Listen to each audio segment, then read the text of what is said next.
कहते हैं प्रभु ये बताइए आपको प्राप्त करने के लिए जो ना सबसे पहले क्या करना चाहिए। भगवान श्री राम ने जो ना लक्ष्मण भैया से कहा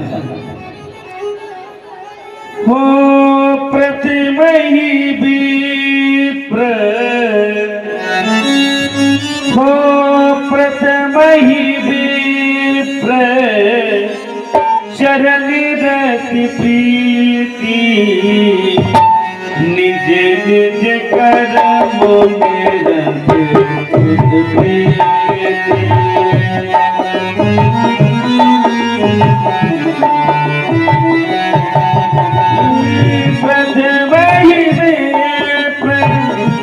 चरणी रति प्रीति निज निज कर्मों निरत सुख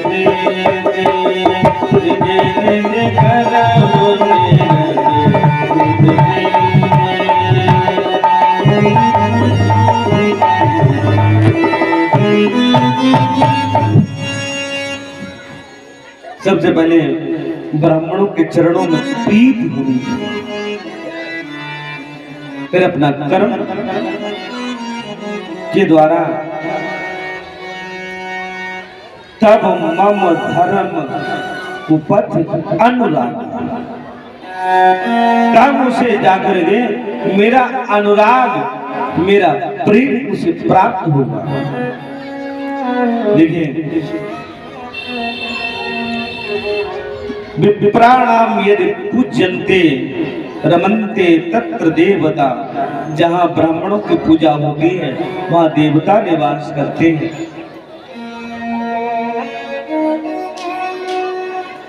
भगवान श्री कृष्ण ने सुदामा के चरण पखारे, ये सुदामा का तप का प्रभाव है। सुदामा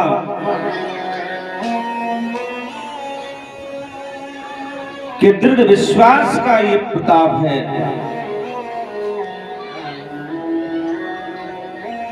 भगवान श्री कृष्ण यही बात कहते हैं, वेद से हीन ब्राह्मण ही क्यों ना हो उसका कभी अपमान नहीं करना चाहिए।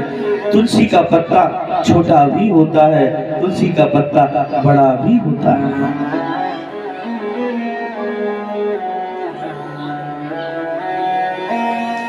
कहते हैं और किसी का धन खा लेना, लेकिन ब्राह्मण का कभी धन नहीं खाना, क्योंकि ब्राह्मण के पास में जो धन है वो यजमान का धन है। यजमान ने जो धन उसे दिया है वो कैसा धन है। जब श्राद्ध पक्ष आता है, श्राद्ध खाने के लिए जब ब्राह्मण जब जाते हैं ना, किसी का भी श्राद्ध खा के आओ या किसी के यहाँ तेरहवीं हो ना, हम तो भैया तेरे ही खाते नहीं है, हमारी बस की बात नहीं, हम नहीं खाते तेरे।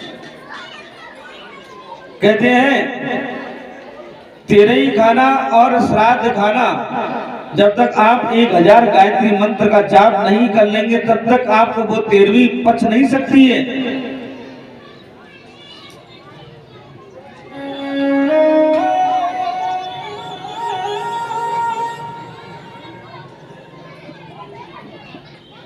क्योंकि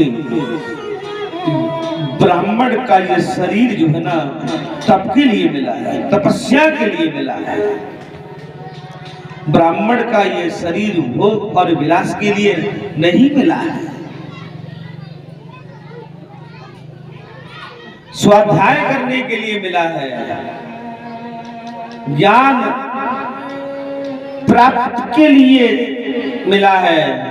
आजकल जो ना कलयुग में जो देखने को मिल रहा है, अब बोलना नहीं चाहिए, क्योंकि ये धर्म संसद है। अब जब धर्म संसद में नहीं बोलेंगे तो कहाँ बोलेंगे, यही तो बोला जाएगा।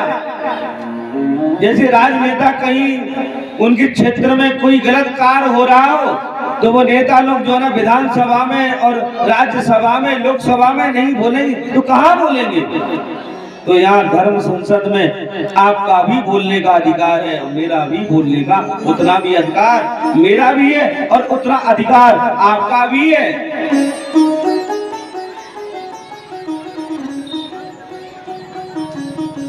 आप भी कुछ पूछ सकते हो, मैं भी कुछ भी उस प्रश्न का उत्तर भी दे सकता हूँ और कुछ बोल भी सकता हूँ, क्योंकि ब्राह्मण का शरीर तब के लिए, ब्राह्मण का शरीर आजकल जो ना ब्राह्मण लोग जनेऊ पहनना बंद कर दिए। बड़ी खेद की बात है। जनेऊ संस्कार होता है, जब तक शादी हुई घरवाली आ गई घर में और बस जनेऊ उतार के टांग देते हैं। ऐसा कार्य नहीं करना चाहिए भैया। जब आप लोग भी जनेऊ नहीं पहनोगे तो जनेऊ कौन पहनेगा। आजकल जनेऊ पहनना भी शर्म लग रही है, हाथों में कलावा बांधना भी शर्म लग रही है, माथे पे टीका लगाना भी शर्म लग रही है। तो सोचते कोई हमसे बाबा जी ना कहने लगे, माताएं सोचती कोई हमसे बाई ना कहने लगे, पुरुष वर्ग सोचते कोई हमसे बाबा ना कहने लगे। हमारी भारतीय संस्कृति है जनेऊ पहनना और कलावा बांधना, माथे पर टीका लगाना। स्कूल में बच्चे लोग टीका लगा के जाते हैं और विद्यालय वाले जो है ना टीका मिटवा देते हैं। कितना गलत कार्य हो रहा है। आजकल जो ना विद्या अध्ययन जो है ना पैसों से अध्ययन हो रहा है। पहले अन्य युगों में गुरुकुल हुआ करते थे, आज भी गुरुकुल हमारे मथुरा वृंदावन में, अयोध्या में, काशी में आज भी है। निस्वार्थ भाव से अध्ययन कराया जाता है। पहले गुरुकुल होते थे, कोई पैसा नहीं लगता था। आजकल जो है ना पैसे से आप जो ना घर में किराए के टट्टू भी बुला लो, घर में पढ़ाने के लिए आ जाएंगे पैसा के लिए। जो तनख्वाह स्कूल में मिल रही बात से इनको पेट नहीं भर रहा है, घर में जाके ट्यूशन पढ़ा रहे हैं। पहले जैसा गुरु नहीं, पहले जैसा चेला भी नहीं। तो ब्राह्मण का शरीर तब के लिए मिला है। आजकल बाजार में जाओ, तिवारी जी कपड़े वाले, तिवारी जी जूता चप्पल वाले दुकानें खोल रखी है। शर्म आनी चाहिए या चप्पलन की दुकान ब्राह्मण होकर के, और कोई काम नहीं मिला जी, काम बकाया रह गया। भैया माफ करना, बोल दिया।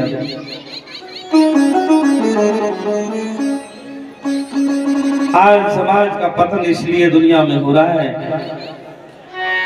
क्योंकि धर्म भी संतों, भगवान के भक्तों, ब्राह्मणों के ऊपर ही टिका है। कभी भी एक बात ध्यान रखना, कभी भी 4 लोगों का धन नहीं खाना चाहिए।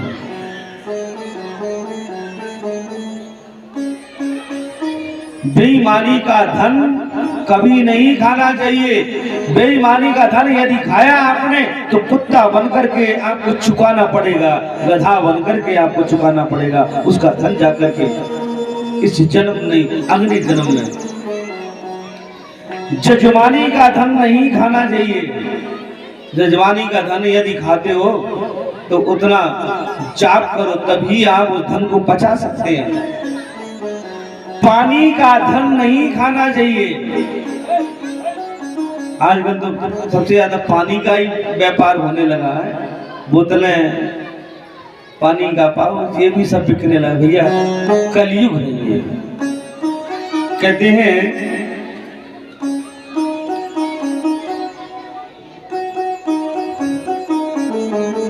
आगे बताते हैं, दूध और दूध, लाड़ और प्यार ये से ही पाले जाते हैं। जब भगवान ने सुदामा जी महाराज के चरण पखारे, चरण पखारने के बाद में सुंदर से आज